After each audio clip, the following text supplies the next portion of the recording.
महाराज सीरत ने जो भी इस धनुष को उठा करके तोड़ देगा उसी तीर के साथ सीता जी का विवाह। प्यारे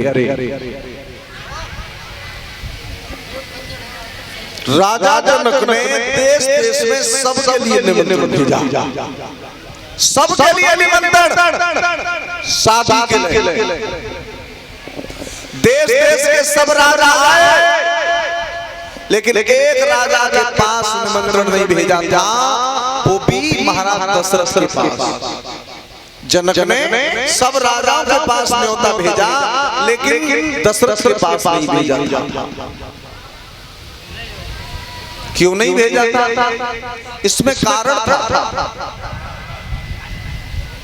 इसमें कारण ये था, महाराज जनक के एक बार शरीर में कोढ़ हो गया था, तो इनके गुरु थे अष्टावक्र। उन्होंने कहा महाराज अगर कोई पतिव्रता तुम पर लोटा चढ़ा दे तो तुम्हारा कोढ़ ठीक हो जाएगा। और राजा जनक और दशरथ की बहुत गहरी मित्रता थी। राजा दशरथ के पास पत्र पहुंचा। रामायण में 365 756 रानी आई है राजा दशरथ की, 3 केवल रानी थी। तो राजा दशरथ ने सब रानियों से कहा कि कल सुबह मेरे मित्र हैं, उनके शरीर पर कोढ़ हो गया है, आप लोटा चढ़ाना है तो उनका कोढ़ ठीक हो जाएगा। और अगर तुम्हारे लोटा का कोढ़ ठीक ना हो तो भरी समाज में मेरी नाक कट जाएगी। तो सब रानी ने डर के मारे सब ने मने कर। अब राजा जनक ने विचार करो बड़ी समाज में चेहरा क्या दिखाऊं, कैसे कहूं कि मेरी इतनी बड़ी अयोध्या, जो अयोध्या का नाम है, आज एक रानी पतिव्रता ना है। तो राजा दशरथ मरवे के लिए राम में चले, इससे अच्छा है मुझे मर जाना चाहिए।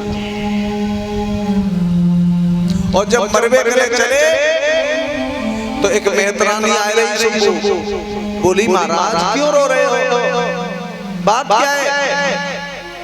जवाब दिया बेटा तुम्हारे मतलब की बात है, कुछ तो होगा, आपका नमक खाया है हमने।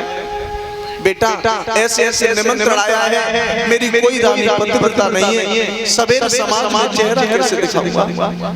मेरे बाप दादाओं की ऊंची गद्दी रही है।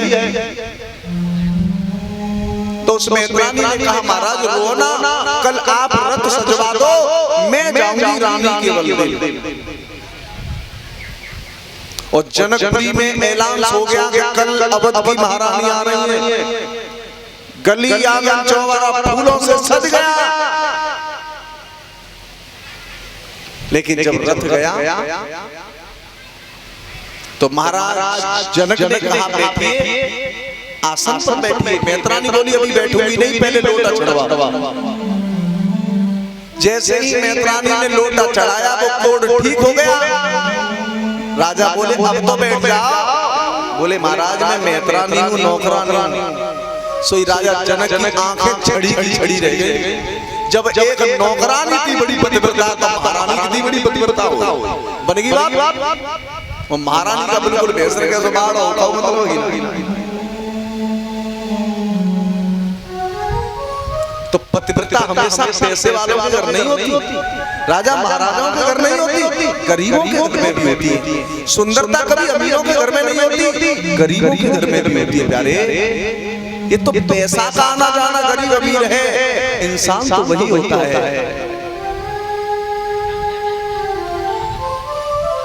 और आजकल देख लीजिए नमस्कारों पैसा तो होते आदमी इतना होता आजकल। एक गांव में एक गरीब आदमी था, तो जब वो निकल के जाता था तो राम राम करता था, सब मोंडेड़ो कर लेते, बाकी दिल में ठेस धीरे धीरे उसने एक व्यापार किया, व्यापार करके वो धीरे धीरे बहुत बड़ा सेठ बन गया। और जब जब निकल के जावे तो बेई लोग सेठ जी राम राम बोले कह दूंगा, सेठ जी राम राम कह दूंगा, सेठ जी राम राम कह दूंगा, बोले पागल है। मोहल्ला में कही एरी ते पति बड़ो घमंड है, जब हमारे मोहल्ला में राम राम करते हैं तो राम राम भी नहीं लेते। उनने कही आप ऐसा क्यों करते हो, सब लोग राम राम रखते हैं, बुजुर्ग हैं, आप राम राम क्यों नहीं लेते हो? बोले पागल मोद ना करता, वो मेरी लक्ष्मी दिखते हैं, जब तिजोरी खोल तू पूजा कर तू तब कह दे तू फलाने सीन तू राम राम करी, आज फलाने सीन तू राम राम करी, तो बात कह दे तू मोद ना करता। जब मोह पे पैसा ना हो तब मेरी राम राम तो स्वयं मिल लेता है, आज पैसा राम राम।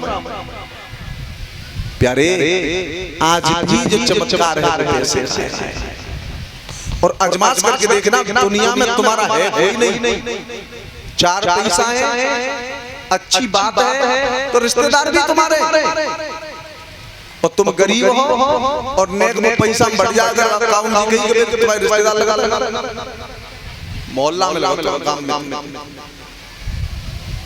अच्छा काम करो तो बे हमारे बुला के रखना, चोरी कर लो कोई बुरा मैं का खास तो रू कोई बे हमारे ना खास।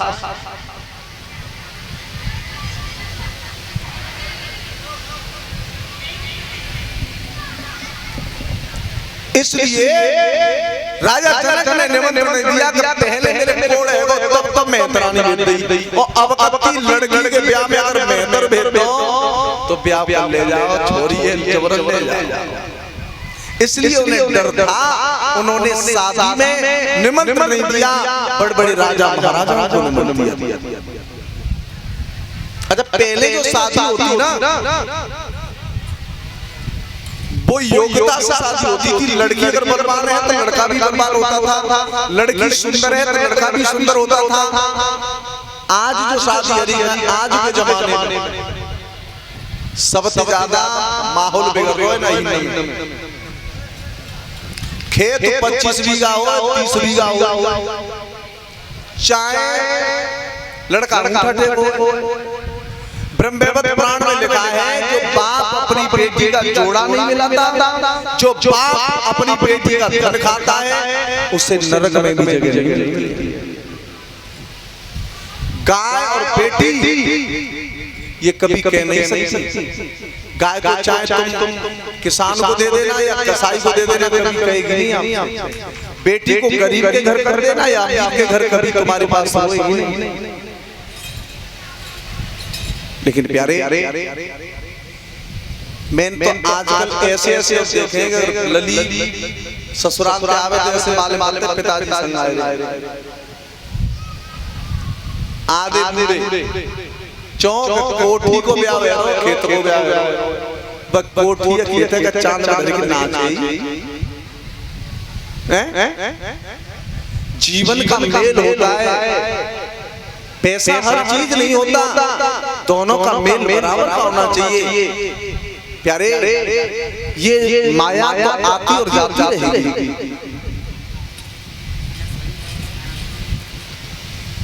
एक जगह शादी करने के लिए गए, बोलेरो में भरे गए,